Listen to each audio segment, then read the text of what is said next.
Hi everyone, this is your AI acronym individual. So my word for today is betrayal. Let's give betrayal word for word. So betrayal is an act of deliberate disloyalty. So B, bad, E, experience, T, trust, R, remove, A, anger, Y, yields, A, anxiety, L, leads.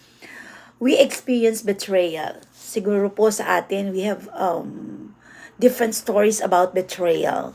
So, these are bad experiences and these are really horrible experiences because especially when the person that done this to you is very close to you, it will really devastated your life. But how are we going to overcome this kind of feeling when someone betrayed, when someone did something wrong to us? No, so this helps us to be a better person. Okay, in my case, I was betrayed for 3 times.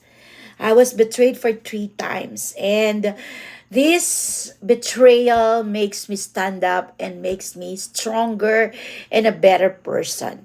And those person that did this kind of betrayal to me, I already forgiven them, and I wish them all the peace and happiness in the world, even though they did something that is not good, and it is very horrifying and horrible to me.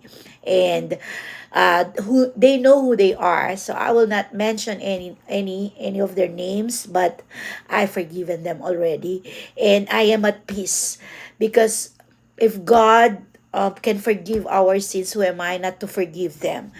Though they really ruined my life and even ruined my career and everything. And but I just pray to them. Okay, just this betrayal, remember, bad experience, trusts, remove anger, yields, anxiety, leads. But let us make this betrayal an inspiration for us to be stronger and embrace forgiveness to all the persons who are doing bad. Sabi nga kung binato ka ng bato, batuhin mo ng tinapay. Yun yun. Let us do an act of kindness every day. Let us be good. Let us try to be good. It's nice to be good. Madaling maging mabuting tao. So this is your acronym individual giving you an acronym every day. A word and word acronym every day. To God be the glory. Salamat po sa biyayang binigay niyo sa akin. Salamat sa wisdom na ibinigay niyo sa akin. To God be the glory always. Siya lang po ang itataas.